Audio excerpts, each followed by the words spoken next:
It's the top of the hour. I'm Anderson Cooper in Wilmington, North Carolina, along with Don Lemon, who's in Myrtle Beach, South Carolina, Chris Cuomo, who's in North Myrtle Beach. This is our special coverage of Hurricane Florence, and today it begins. After days of warnings and more than 1 million evacuated, the Carolina coasts are now feeling the first bands, just the first inkling. What could be the worst storm to hit this area in almost 30 years. This is a huge, huge storm. Moments ago, a new set of data just released on how powerful the hurricane is, where it's headed. While its winds are slightly weaker, that's good news. The area it's predicted to pummel has now gotten bigger. It's actually doubled in size from initial forecasts. It's gotten twice as large. Here's a taste of what's headed to the coast. Listen to what winds sound like at just 55 miles an hour.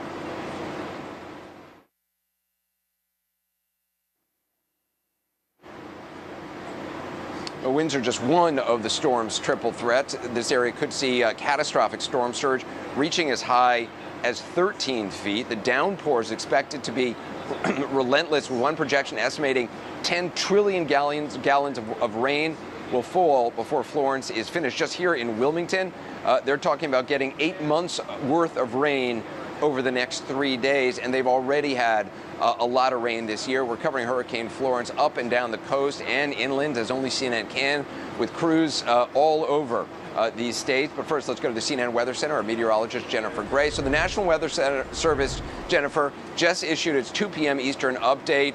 What have we learned? The storm is maintaining its intensity. It still has winds over 100 miles per hour, 105, gusts of 125, moving to the northwest at 10. It is expected to slow down, as we've been talking about. And like you mentioned, this storm is very, very big. The winds aren't going to matter as much, knowing if they're 105 or 120, because it's the duration of the storm that makes this one so unique, because structures could withstand 100-mile-per-hour winds if the storm comes and goes. But the fact it's going to sit here for 24 to 36 hours, a lot of structures aren't going to be able to take a beating like that for so long. And that's the scary part about this storm. Is expected to make landfall as a Category 2, 100-mile-per-hour winds tomorrow morning, and then sit along the North Carolina coast Friday afternoon into Saturday afternoon, possibly pushing into South Carolina. So the storm surge, the flooding, is what is the hugest concern with this storm. Only 8% of people die from wind in tropical systems and hurricanes. More than 75% of the people die from the storm surge and the water. And that hasn't changed regardless of the category. The storm is so big and it has so much momentum, and all of that is heading towards the coast. Those outer bands already reaching the coast, and so it's all downhill from here. This has begun. We are starting to see the first impacts, and the storm, the center of the storm, is still about 100 miles from Wilmington. Current wind gusts about 53 miles per hour in Beaufort, and the rain is going to be relentless. 20 to 30 inches of rain expected over the next several days as this storm parks itself. But let me remind you that storm surge is going to be one of the biggest threats with this, because it is going to last through several high tide cycles. The tide is going to come up, and Anderson, the tide won't be able to come back down because the water is continuing to push. And so the storm surge is going to pile on itself over the next 24 to 36 hours. And I was looking at one of the river gauges near where you are, near Wilmington, and it's forecasted to reach a record, as we were talking about earlier, at 24 feet, higher than Floyd. And at that level, many of the roads are going to be impassable. Several of the roads will be under 7 feet of water, and many of the homes in that area will be inundated. And that's one of the biggest fears with this storm. Yeah, I mean, it's unimaginable to think of Wilmington, 8 months worth of rain in just 3 days. You know, I was just talking to the mayor about the effects that's going to have in a lot of different areas. He was talking about, 20, 30, 40 inches of water in some places. I mean, again, it's hard to imagine. Jennifer will continue to check in with you.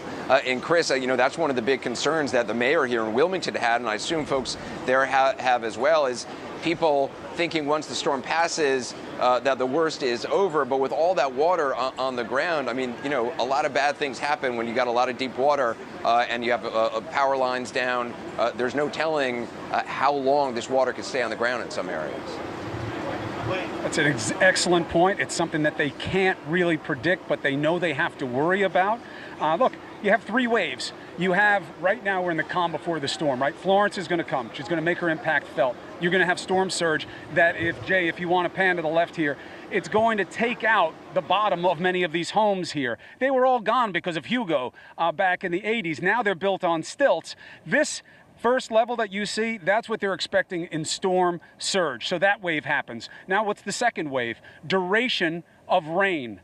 As you said, 8 months worth in 3 days. What does that do? It floods everything. That water's being pushed by wind. Now, what's the third level? Water draining from surrounding areas in what's already been a fairly rainy period.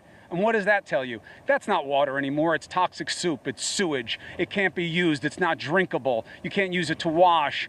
And they're stuck. So if you've made the decision to stay, you have a problem. And that takes us to the big concern here in North Myrtle Beach, South Carolina. If you can go to the wide shot that we've set up on our house to show what's going on, look at all the people down here, Anderson. They tell us, the local officials, that they believe they're 85% emptied out. And they're saying that these are just the last people. We have seen a lot of people here in a mandatory evacuation zone. And let's be very clear, this isn't a shame campaign. We care about one another in situations like this. There are so many kids, people staying behind because of their pets, or they're elderly, or they're worried about not being able to get back. So there are hundreds of people on this beach right now. There's a police pickup truck here. They're watching. You know, we're watching riptides form in the water, and we're still in the calm before the storm. What happens when the window closes and they can't leave? That's the concern. What happens when for 30 hours of wind and water, this beach is gone? What they're calling a sand dune here is a joke. It's landscaping. It's grass that's going to stop maybe a foot or two of surge for a while.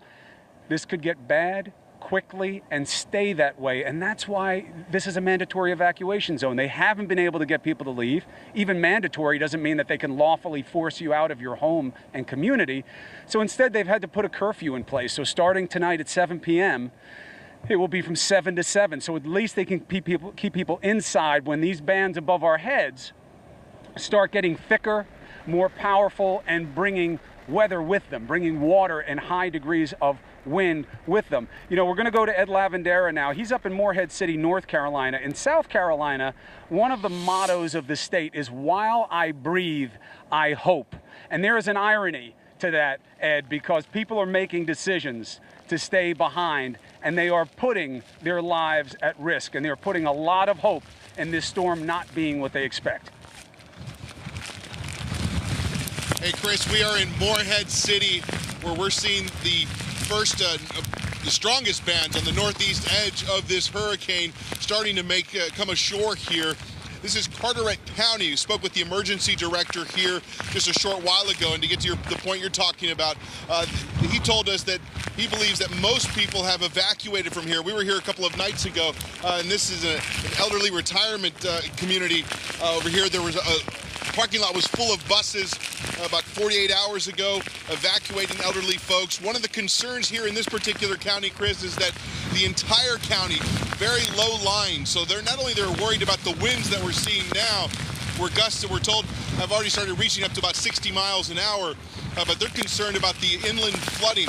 The winds are coming out of the north, back out to sea. We're looking due south from where we are, the way North Carolina and the coastline curves. We're essentially looking due south out into the Atlantic Ocean. This is the sound between the mainland and the barrier island, which you can't even see anymore. It's just beyond that bank. And since we've been here, Chris, that boat that you see out there, that white boat, has already taken on a great amount of water. That has happened in just a short while, so that boat will be gone. Just beyond that, to the right of it, you see that green boat. There was a water rescue team out here. There had been reports that perhaps there might have been 2 people inside that boat. A water rescue team went out on a small boat, 2-man team went out, and they didn't find anybody there. But that boat has already been blown into that bank just over there on the other side. And this is just the beginning stages of this storm, so a great deal of concern. We have still seen a number of people walking around, driving around. That's one of those gusts that we're talking about, and that is the point here. As these winds sustain at these kinds of levels, eventually all the first responders will be pulled off the streets until those winds die back down again. But, you know, there is still the occasional person that you see driving around. We've seen a number of people walking down the waterfront here, but the conditions quickly deteriorating, and you get a sense of just what the concern here is going to be over the next 2 days. Chris? All right, Ed, look, you know, the first caution, you and I have been through the worst of it together. Be safe, keep the team safe. We're still nowhere in terms of what the worst is that we'll deal with. I'm looking at the radar right now, and Ed is right. We're just starting to see the first bands of weather of this storm. Now, here in North Myrtle Beach, if you were to look at us on a map, it's about 10 miles of coastline between Wilmington and Charleston, South Carolina. And this is like the inside. It's like, you know, the deepest part of a funnel of beach coming in towards the coast. That means we'll get it later here, but as the radar shows, it's going to be bringing more energy with it, and that's concern. Now, we're going to start showing you another area of North Carolina right now that is already seeing flooding, okay? And again, this is because this place is vulnerable. It is spongy. It's had a lot of water already. Look at where we are here, all right? I'm not in this for some kind of fake water effect. I'm showing you this is normal tidal activity, all right? This was just from the high tide. Now we're at low tide. High tide will be back again about 11 o'clock tonight. Look how close I am to the homes.